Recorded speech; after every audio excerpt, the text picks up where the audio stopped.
Poor management, watered down regulations, and lax oversight by its own staffers. A report from the Federal Reserve shows these reasons were behind last month's collapse of Silicon Valley Bank. This comes as another Bay Area-based bank, First Republic Bank, is expected to be taken over any minute. KTVU's Tom Vakar joins us from the newsroom with all the details. Tom. This is a very fast-moving story. Numerous reports say that First Republic Bank is on the verge of being taken over by the federal government. But just 2 minutes ago, I spoke with a person at the bank's headquarters who told me it is still under its own control as of right now. This is all part of a very bad wind blowing in the banking world that has yet to calm down. In 2023 so far, there have been 3 U.S. bank failures: Silicon Valley Bank, Signature Bank, and Silvergate Bank. Reuters is now reporting that a fourth, First Republic Bank, whose stock is down 86%, will be taken over by federal regulators Friday night. The usual practice for regulators is to wait until the bank closes on a Friday night. They immediately move in, take it over, and have it ready for the opening of business on Monday morning with a minimal disruption. That will be a terrible disappointment for most of its customers. I hate to see it go, and I'm really, concerned about a lot of the staff in there, what's going to happen. And I mean, as you can see, there's a line of people in there.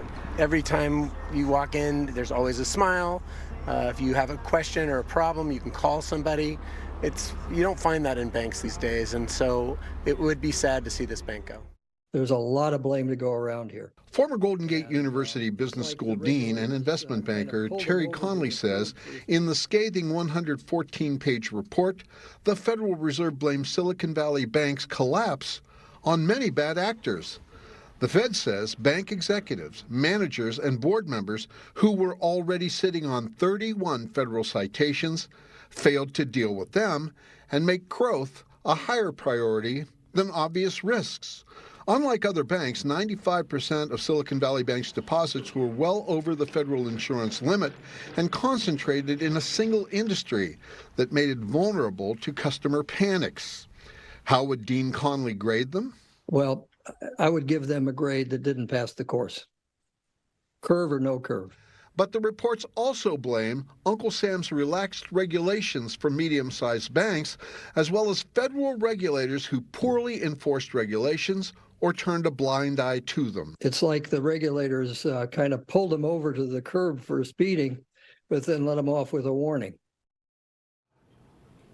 Now the report concludes that once again, bank regulations must be tightened up again, which even opposing parties in Congress simply must approve. One final note, I've been looking minute by minute on the Federal Deposit Insurance Corporation's website to see if the bank, First Republic, is listed there. It is not as yet listed there. Yeah, Tom, we know you are continuing to watch the situation at First Republic, as do many customers, sort of anxiously. Did you receive any advice about what those customers should be doing sort of in this volatile moment? Well, there's really nothing they can do than other take their money out, and plenty of people have done that. Now, there weren't long lines outside of the bank today because a lot of people that decided they were going to take their money had already taken it, especially if it was over $250,000, which is the insurance line. On the other hand, a lot of people simply left their money in the bank for one reason. They know that it's under the insurance line and that they are going to get their money back. Normally in a situation like this, people will walk up to the bank and they'll see signs on the doors and on the ATMs basically saying that the bank has been temporarily closed by the federal government and that they will be able to access their money probably within a couple of days. Normally that's usually a closure on a Friday night and a reopening on a Monday, and people may not have access to their ATM cash until Monday. But that is currently the situation at this point in time. It really seems to be business as usual for First Republic Bank, but we'll see how long that lasts. Yeah, something we will continue to watch. Tom Vakar live in our newsroom tonight. Tom, thank you.